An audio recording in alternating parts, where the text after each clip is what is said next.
আচ্ছা, ওনার অপারেশনটা খুব ইনশাল্লাহ খুব ভালো হয়েছে। এক, 2 নম্বর হলো আমরা ওনাকে একটু ভিন্ন রকম যতটা ভালো পারছি, যেটা সবচাইতে রিসেন্ট টেকনোলজিক্যাল অ্যাডভান্সমেন্ট, 2টা ধমনী দিয়ে অপারেশন করা, লিমা এটা দিয়ে অপারেশন করতে পারছি। 3 নম্বর কথা, ওনাকে 3টা বাইপাস করার কথা ছিল, আমরা মোট 4টা বাইপাস করছি, যেন ওনার কোনো দিকে কোনো সমস্যা না হয় ইনশাল্লাহ। এবং অ্যানেস্থেশিয়া দিয়ে ডক্টর শহীদ ছিল এবং ওনার টিম এবং আমার কার্ডিয়াক সার্জারি সব টিম সুষ্ঠুভাবে কোনো কমপ্লিকেশন ছাড়া অপারেশন শেষ করেছে।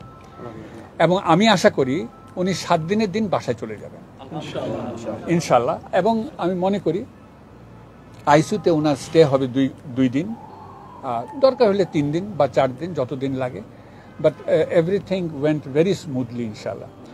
ওনার রোগটা ওনার সময় উপযোগী অপারেশনটা হয়েছে, কারণ ওনার হার্টের রক্তনালীতে ফ্লো খুব আহামরি তেমন ভালো ছিল না, যা হয় আর কি, যেটাই ওইটা না হলে অপারেশনই বা করবেন কেন। তো এটা ঠিক সময় ঠিক কাজটা হয়েছে, এইটা।